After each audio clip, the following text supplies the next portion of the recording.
High everyone, म पनि Gen Z अनि अहिलेको निर्वाचनलाई चाहिँ मैले पनि धेरै अगाडिबाट निहालिराखेको छु। हुन त अहिलेको नयाँ जेनेरेसन जस्तो कि म जस्तोलाई चाहिँ धेरै कुराहरूले प्रभाव पारेर मात्रै म राजनीतिहरू अध्ययन गर्दैछु होइन। अब म अहिलेसम्म पनि मसँग चाहिँ यो धारणा छैन कि म यो चिजलाई बिलङ गर्छु, म यो विङपट्टिको हो भनेर म अझै पनि अध्ययन गर्दैछु। त्यही भएर म यहाँ कसैलाई समर्थन, कसैलाई गाली गर्न चाहिँ आएको होइन। तर मलाई लागेको कुराहरू चाहिँ म राख्न आएको हो। म गलत छु भने चाहिँ मलाई प्लिज सच्याइदिनु होला। सायद म जस्तै अरू धेरैजना पनि गलत हुन सक्नुहुन्छ।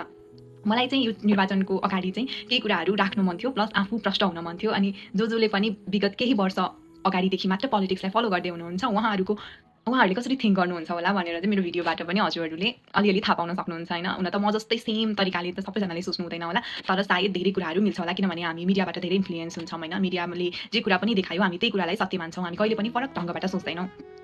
अब जाउँ निर्वाचनको तर्फ होइन। निर्वाचनको कुरा गर्दाखेरि चाहिँ हामी जहिले पनि निर्वाचनलाई चाहिँ मैले हेर्ने भनेको चाहिँ पार्टी बिचको चाहिँ द्वन्द्व जसरी हेर्छु म होइन। अब पहिला मैले एकचोटि चाहिँ भोट दिएको थिएँ। त्यो भोट दिने बेलामा चाहिँ मैले पार्टीलाई भन्दा पनि व्यक्तिलाई नै दिएको थिएँ होइन। यो चाहिँ ट्रेन्ड जस्तो आइराखेको छ होइन। पार्टी बिचको द्वन्द्व भन्दा पनि हामीले चाहिँ राम्रोलाई जिताउनुपर्छ भन्ने किसिमको चेत जुन हाम्रो नेपाली समाजमा अहिले बढिराखेको छ, त्यो एक हिसाबले राम्रो पनि होला, अर्को हिसाबले केही नराम्रो पनि होला। तर पार्टीको द्वन्द्वको रूपमा चाहिँ निर्वाचनलाई हेरिन्छ होइन। तर अहिले रिसेन्ट चुनावहरूमा चाहिँ व्यक्ति हावी हुँदै आउनुभएको छ होइन। हामीले व्यक्तिलाई बलियो बनाइरहेको छौँ पार्टीलाई भन्दा पनि।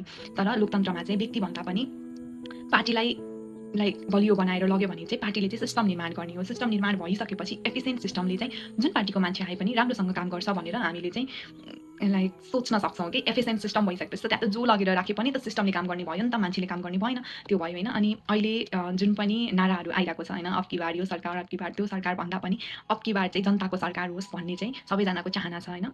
जवाफदेहिता दिनेवाला खालको सरकार होस्, जहिले पनि जनतासँग चाहिँ भागेर हिँड्ने होइन, जनतालाई सँगै राखेर उत्तर दिने खालको सरकार होस् होइन। अनि जनताहरू जति सचेत भएका छन्, जति प्रश्नहरू गरिराखेका छन् यो निर्वाचनमा चाहिँ त्यही किसिमले उनीहरूले त्यही सचेतनाको साथ चाहिँ भोट गरून् भन्ने चाहिँ सायद अब हामी देख्छौँ होला फागुन 21को चुनावमा। जहिले पनि नेताहरूले चाहिँ जनताको मालिक सोचे आफूले आफैलाई होइन, तर जनताको मालिक होइन कि म पनि जनता हो, जनताको कुरालाई चाहिँ मैले यहाँ सहजीकरण गर्न चुनेर पठाएका हुन्, मलाई चाहिँ उनीहरूको प्रतिनिधिको रूपमा चाहिँ म यहाँ छु भनेर सोच्यो भने चाहिँ डेफिनेटली एफिसियन्ट सिस्टम बन्छ होला।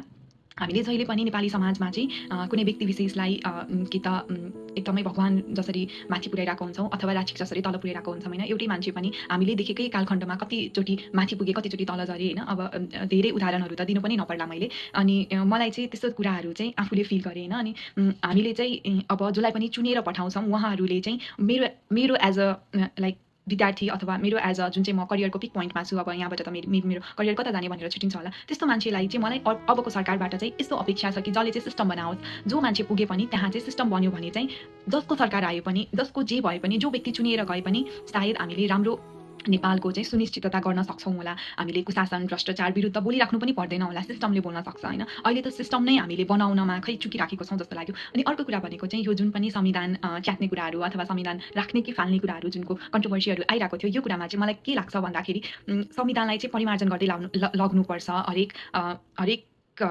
वर्ष अनुसार अथवा हरेक कालखण्डमा चाहिँ हामीले त्यसलाई सच्याउनु पर्ने अथवा त्यसलाई चाहिँ सुधार्नु पर्ने हो कि, किनभने संविधान आउन कति वर्ष कुरेका थियौँ हामीले होइन। फेरि पनि संविधानलाई च्यात्ने, यो गर्ने त्यो गर्ने पक्षमा चाहिँ सायद म जस्तो व्यक्तिहरू हुनु हुँदैन होला, जसले पनि संविधान पढ्नुभएको छ, बुझ्नुभएको छ, उहाँहरूलाई अझै धेरै मलाई भन्दा धेरै चेत होला होइन। अनि त्यस्तो लाग्छ अब जनताहरू त सचेत हुनुभएको छ, सायद राम्रो सिस्टम एफिसियन्ट भइसकेपछि चाहिँ राम्रो मान्छे आफै आफ चुनिँदै आउनुहुन्छ होला, नराम्रो मान्छेहरू आफै आफ हट्दै जानुहुन्छ होला।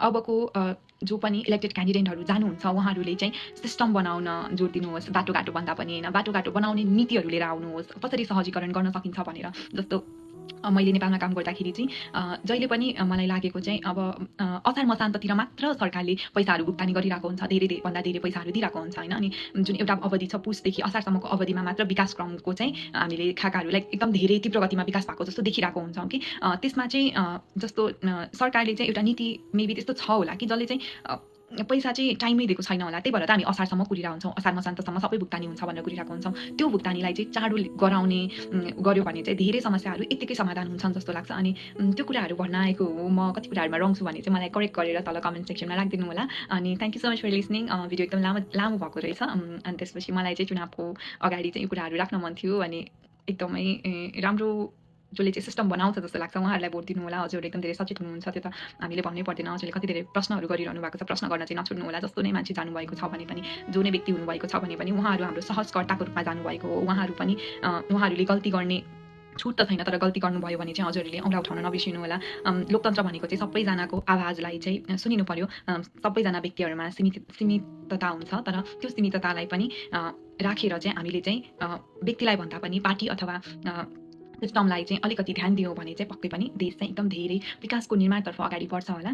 अनि हजुरहरूले घोषणापत्र अथवा बाचापत्रहरू त पढ्नुभयो नै होला। त्यही भएर चाहिँ मलाई के लाग्छ भन्दाखेरि मैले अघि पनि भनिहालेँ, निर्वाचन भनेको चाहिँ पार्टी बिचको द्वन्द्व हो। त्यही भएर घोषणापत्र, बाचापत्र अथवा जे पनि यो निर्वाचन अगाडि पार्टीले निकाल्छ त्यो चाहिँ व्यक्ति वाइज नभएर चाहिँ पार्टीको द्वन्द्व भएको कारणले चाहिँ पार्टीले निकाल्छ होला। अनि बहुमत आओस् नआओस् त्यो अलग कुरा भयो, तर हामीले चाहे जस्तो सरकार चाहिँ योपालि आओस्, हामीले चाहे जस्तो देश विकास योपालि तीव्र गतिमा अगाडि बढोस्।